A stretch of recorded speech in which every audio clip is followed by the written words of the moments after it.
وقتی انسان به صورت منصفانه این مسئله را ارزیابی بکنه، حقیقتا واقعیت امر خلافی را نشان میده. الله تبارک و تعالی به خاطر سعادت دنیا و آخرت انسان ها دین را نازل کرده. اسلام برنامه است برای زندگی دنیوی انسان ها و راه است برای رسیدن به سعادت اخروی. یعنی زندگی دنیوی آمده هر دی کار را بر انسان، دین آمده هر دی کار را بر انسان میکنه. دین نیامده که با دنیا دشمنی بکنه، دین آمده تا زندگی دنیا را تنظیم بکنه. یعنی انسان در زندگی دنیا هم عزتمند باشه، با آبرو باشه، با راحتی زندگی بکنه، انسان خیر باشه. کلی برنامه ها را اسلام آورده و باز با تعقیبی برنامه هایی که اسلام در زندگی دنیای انسان داده، انسان را به سعادت اخروی میرسانه. اما وضعیت مسلمان ها چرا این گونه هست؟ علت در کجا هست؟ علت حقیقی این مسئله را رسول الله صلی الله علیه و سلم در احادیث بیان کرده. در دو حدیث غالبا این مفهوم واضح‌تر بیان شده.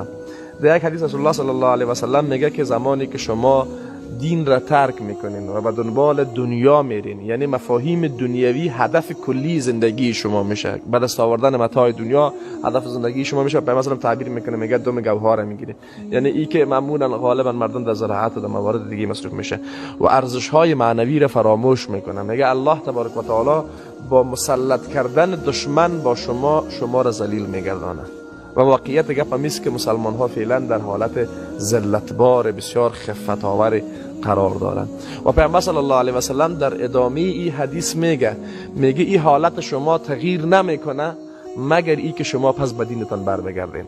و واقعیت گپ همیست وقتی مسلمان ها در طول تاریخشان به ارزش های دینی خود عمل کردن، عزتمندترین مردمان دنیا بودن و پیشرفته ترین مردمان دنیا بودن و راحت ترین مردمان دنیا از لحاظ زندگی دنیوی هم بودن، در کنار از این همه ارزش های معنوی خود را هم حفظ کردن.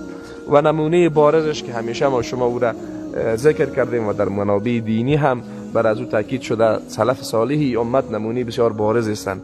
عرب های جاهل و نادانی که هیچ چیزی از ارزش های معنوی و حتی از تمدن زندگی دنیوی هم نمیدانستند، قرآن اینها را در کمتر از یک قرن به یک قوم کاملا جدید مبدل کرد.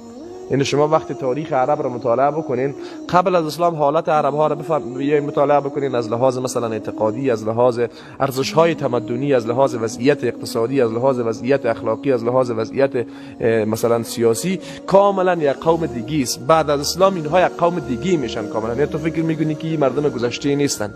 اینا را اسلام تغییر داد، از اوج ذلت به اوج عزت رساندشان، از اوج عقب ماندگی به اوج تمدن و پیشرفت رساندشان و در کمتر از یک قرن رهبران دنیا شدند. هم در عرصه های علمی، یعنی اسلام و مراکز اسلامی و کشورهای اسلامی بزرگترین مراکز تمدنی بود، هم از لحاظ علمی حتی بر اساس گواهی تاریخدانای غربی میگه اروپا 2 قرن شاگرد مسلمان ها در علوم تجربی هم هست. و هم از لحاظ سیاسی بزرگترین قدرت سیاسی دنیا را داشتن، از لحاظ نظامی هم رقم. چیز اینها را تغییر داد؟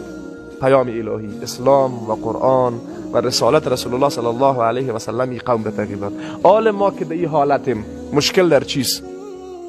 مشکل در ایست که امور رقمی که بارها تعبیر کردیم، انسان مثلا یک انسان مریض است، ضرورتا به خاطر رفع مشکل مریضی خود به پیش دکتر مراجعه میکنه.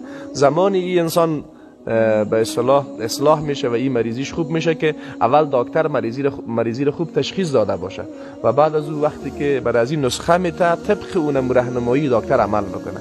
انسانیت و بشریت همین رقم هستن. یعنی انسان ها همیشه در طرف بدبختی و هلاکت خود در روانن. والعصر ان الانسان لفی خسر، مگر الله تبارک و تعالی مرض انسان ها رو خوب تشخیص داده و به خاطر تداوی این مرض بهترین و سالمترین و دقیقترین و درستترین نسخه را روان کرده که عبارت از اسلام هست. زمانی که انسان ها مطابق این نسخه عمل بکنن، امور رقمی که بالفعل ثابت شده به طرف سعادت دنیا میرسن و زمینه برای سعادت اخروی خود را هم آماده میکنن. اما وضعیت کنونی ما این رقم نیست. علت در چیست؟ علت در ایست که امت اسلامی به معنای واقعی کلمه به اینمین نسخه شفابخش الهی عمل نمیکنه. به این نسخه شفابخش الهی عمل نمیکنه. به همین خاطر ما در حالت ذلت قرار گرفتیم. خب وقتی ما این گپ را تشخیص دادیم، حالا باید تغییر بکنیم، به طرف مثبت شدن بریم و وضعیت خود را به طرف خوب تغییر بدیم. از کجا باید شروع بکنیم؟ نقطه آغاز اصلاح ما باید از کجا باشه؟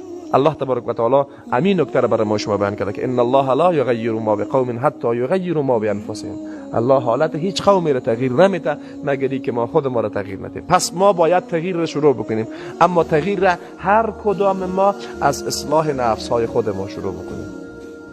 اگر مثلا ما توقع داشته باشم که امت اسلامی بره به طرف عزتمندی، خب من انسان خوب نشم، پس این توقع ما توقع خطایی هست. هر کدام ما شما اگر همین توقع رو داشته باشیم که امت بره تغییر بکنه، خب ما را خیر اگر تغییر نمیکنیم، این توقع خطا هست. دقت کردین؟ پس به خاطر تغییر وضعیت عمومی امت ما باید از خود ما تغییر را شروع بکنیم. آغاز تغییر امت از یک فرد شروع میشه و این سنت دائمی و همیشگی در تاریخ است. همه انبیا علیهم السلام وقتی آمدن تغییر امتها را از کجا شروع کردن؟ از تغییر افراد شروع کردن. ممکن نیست شما حالت یک امت را تغییر بدید مگر اینکه در میان از اونها افراد صالح را تربیت بکنه. به همین خاطر گاه وقتاش یک عده از مردم مسائل تربیتی را کم اهمیت فکر میکنن، میگه فلانی کارک مشروف است، یعنی بعد این رقم وانمود میکنن که این کدام کار اساسی نمیکنه، اما غافل از این که هیچ راه دیگه برای تغییر امت وجود نداره مگر از تغییر افراد. هیچ راه دیگه وجود نداره.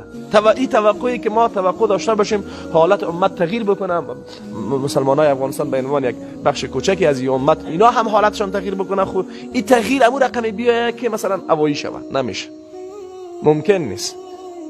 گاهی وقتا شما ببینید تجربه مسلمان ها در این چند قرن هم یک عده از مسلمان ها تلاش کردن که تغییر از راه های دیگه بیارن، با قدرت گرفتن نظامی تغییر بیارن، مبارزه هم زیاد کردن. این مبارزهشون واقعا ارزشمند هم بوده. مثلا تاریخ جهاد افغانستان شما ببینید، خیلی افغانستان این 2 میلیون نفر کمی نیست افغانستان به خاطر از اینکه به خاطر دین و ارزش های دینی خود قربانی داده.